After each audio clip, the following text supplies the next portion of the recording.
After causing the longest partial government shutdown in U.S.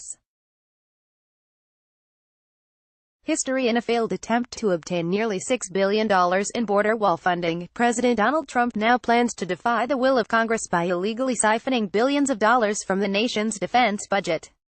On February 15, Trump declared a national emergency at the U.S. Mexico border in order to sidestep Congress and invoke unique executive authority. But during the announcement, Trump himself admitted that his decision was motivated more by convenience than necessity, outing the emergency declaration for what it really is, a rogue attempt to actualize an unfulfilled campaign promise. "I'd do the wall over a longer period of time. I didn't need to do this, but I'd rather do it much faster." President Donald Trump, February 15, 2019. Trump's proposed border wall, which his own chief of staff referred to as absurd and almost childish, offers an ineffective solution to a non-existent crisis. Apprehensions at the U.S. Mexico border have decreased by nearly 75% since 2000, and those entering the United States are primarily children and families fleeing violence and seeking asylum. Despite Trump's attempts to provoke fear about broader security concerns, his administration has found no credible evidence of terrorist groups entering the United States via the southern border. Moreover, U.S. law enforcement reports that only a small fraction of illegal drug seizures occur where the border wall would be constructed, as the vast majority of drugs enter the United States through ports of entry. The statute that the White House has cited in an attempt to co-opt billions in defense appropriations for this so-called national emergency requires funds be used in support of the military during a national emergency. In the absence of a legitimate crisis, however, the U.S. Department of Defense (DoD) has asked border officials to justify the reallocation of funds.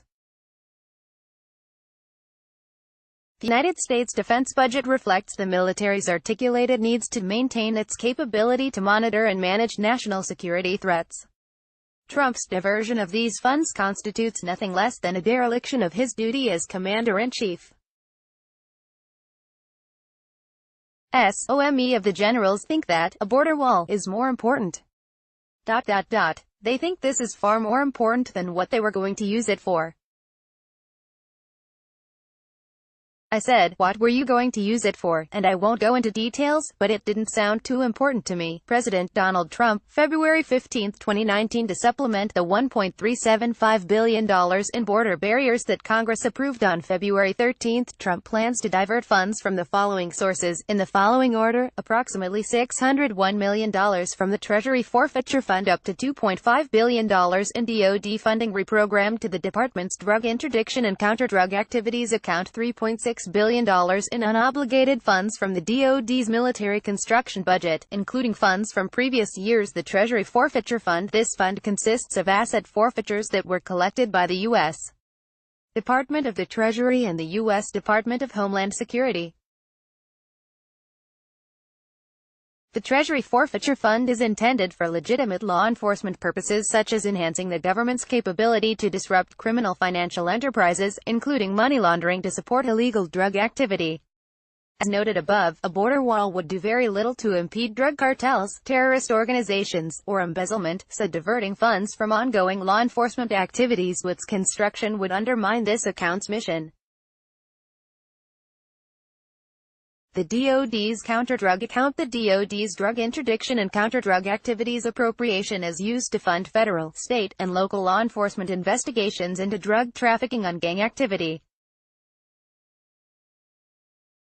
Because the DoD's counter-drug account does not currently contain $2.5 billion, reports suggest its balance may be as low as $85 million. The department plans to transfer funding from unrelated programs into this account in order to access funds that are otherwise ineligible for border wall construction. The DoD has not yet provided information on what types of programs could be affected by these transfers. Any funds that are diverted into the counter-drug account must be transferred by September 30, 2019, the end of the current fiscal year. In utilizing General Transfer Authority, the DoD must report any actions to congressional appropriations committees. Although the use of this funding does not require emergency authority, there are restrictions on its application to Trump's border wall. For example, the DoD's counter-drug account must be used on the construction of roads and fences, and installation of lighting to block drug smuggling corridors must be used on an item of higher priority than its original purpose in order to meet unforeseen military requirements. Cannot fulfill a request that has been denied authorization by Congress, given the absence of a legitimate military crisis and Congress's explicit consent for only $1.375 billion in barrier funding. The legality of funneling additional wall funds through this account seems dubious. The DoD's military construction budget, Trump's willingness to circumvent Congress and defund military projects to pay for his border wall confirms what his previous actions have hinted. Refusing to accept legislative defeat and constitutional limitations on his authority is more important to Trump than preserving the well-being of service members, their families, and U.S. national security.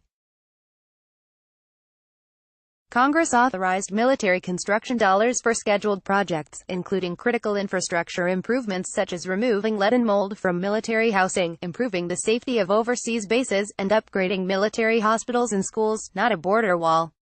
Unlike the Treasury forfeiture fund in the counter-drug account, the use of military construction funding for the border wall requires the exercise of emergency authority. I would say it's better for the middle school kids in Kentucky to have a secure border. We'll get them the school they need, but right now we've got a national emergency on our hands. Sen. Lindsey Graham, RSC, February 17, 2019. Table 1 * shows the broad range of military installations across the country that have projects at risk of being illegally defunded for Trump's unnecessary and immoral border wall. This list does not include projects that could be affected at U.S. military bases overseas. If the House passes a disapproval resolution to terminate Trump's manufactured emergency declaration, the Senate would then have 18 days to determine whether to allow Trump to subvert the constitutional authority of a co-equal branch and illegally siphon billions of dollars from the nation's defense budget for an unnecessary border wall. With critical military construction projects threatened, including missile defense infrastructure, Navy SEAL training facilities, renovations at Walter Reed National Military Medical Center, and construction of National Guard readiness centers, a Senate vote against the House's disapproval resolution would send a message to the nation's service members that border wall construction is more urgent than maintaining military readiness. Sahara Griffin is a research assistant for the Executive Office at the Center for American Progress. * Author's note: to view Table 1, please click here.